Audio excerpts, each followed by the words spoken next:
99% of people are not willing to do what it takes to make their dreams come true. The Marines have a saying, everybody wants to go to heaven, but nobody wants to die. The center of bringing any dream into fruition is self-discipline.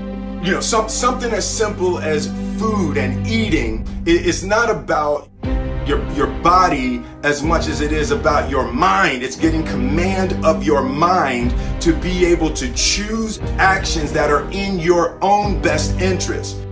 Every day we are choosing that's not in our own best interest. So if the world is attacking you and the world wants to fight you and the world's trying to hold you down, so you're gonna kick yourself in the balls? So you're gonna stop yourself from getting what you dream. And I think the word discipline has kind of gotten a bad name. We think about it in terms of punishment. I'm not talking about discipline in that way. I'm talking about discipline in the sense that you forego immediate pleasure for the exchange of long-term self-respect. I believe that self-discipline is the definition of self-love. That when you say that you love yourself, that means that you have behavior towards yourself that is loving. Self-discipline is the center of all material success. You cannot win the war against the world if you can't win the war against your own mind.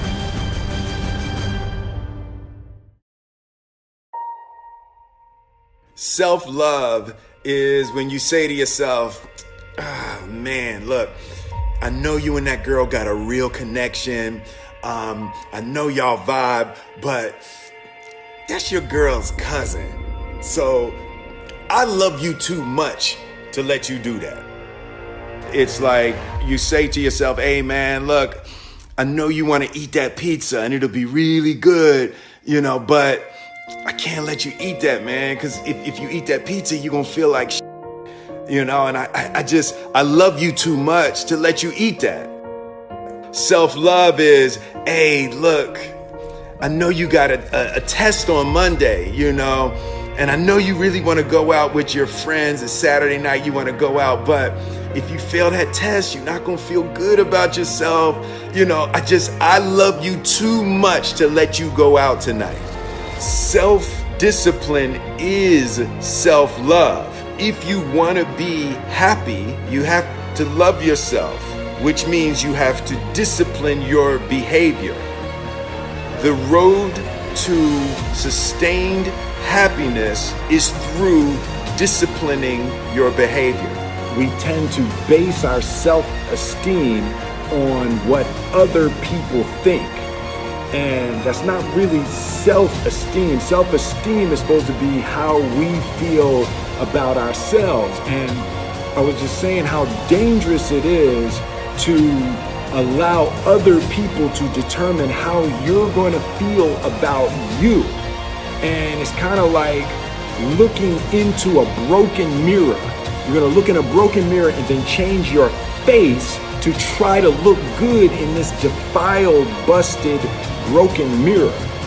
And it just, other people's opinions is a really way to determine how we feel about ourselves.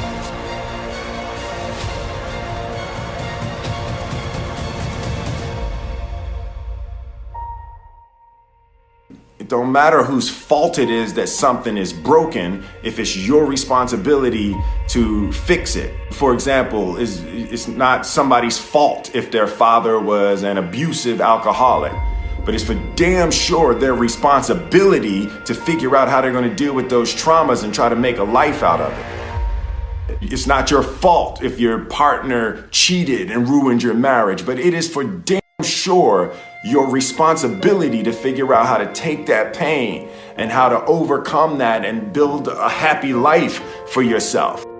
Fault and responsibility do not go together. It sucks, but they don't. When something is somebody's fault, We want them to suffer. We want them punished. We want them to pay. And we want it to be their responsibility to fix it. But that's not how it works, especially when it's your heart.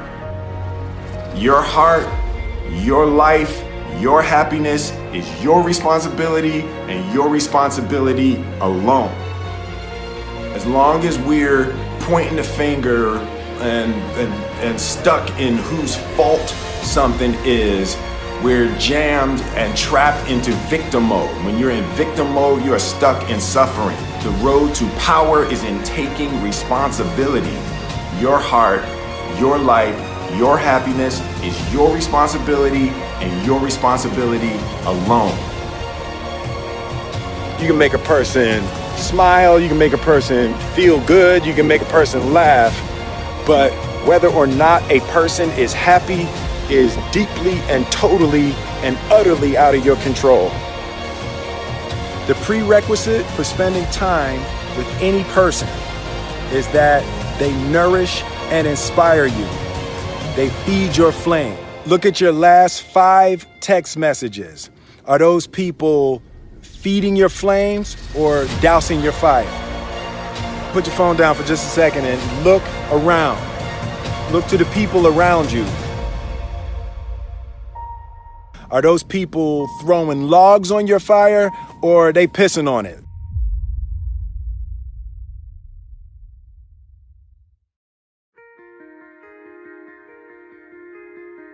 I want my life, I want my work, my family, I want it to mean something. And it's like, if you are not making someone else's life better, then you're wasting your time. The separation of talent and skill is one of the greatest misunderstood concepts for people who are trying to excel, who have dreams that want to do things. Talent you have naturally. Skill is only developed by hours and hours and hours of beating on your craft. You don't try to build a wall. You don't set out to build a wall. You don't say, I'm going to build the biggest, baddest, greatest wall that's ever been built. You don't start there. You say, I'm going to lay this brick as perfectly as a brick can be laid. There will not be one brick on the face of the earth that's going to be laid better than this brick that I'm going to lay in this next 10 minutes. And you do that every single day. And soon you have a wall. And soon you have a wall. And I think psychologically, the advantage that gives me over a lot of people that I have been in competition with in different situations is it's difficult to take the first step when you look how big the task is.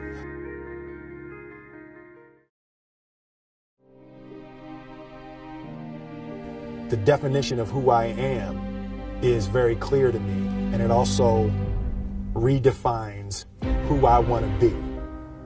In that I know for a fact that I'm stronger than I thought I was. You know, you can't help but ask yourself the question, what would I do if I was in Muhammad Ali's shoes? I'm motivated by fear. I hate being scared to do something. And I think what developed in my early days was the attitude that I started attacking things that I was scared of. Why were you scared in your bed the night before? What do you need that fear for?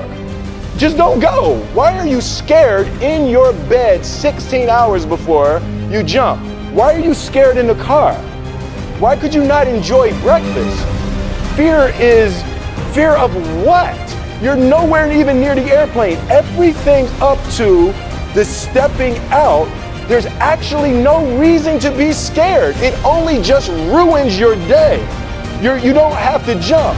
And then in that moment, all of a sudden, where you should be terrified is the most blissful experience of your life.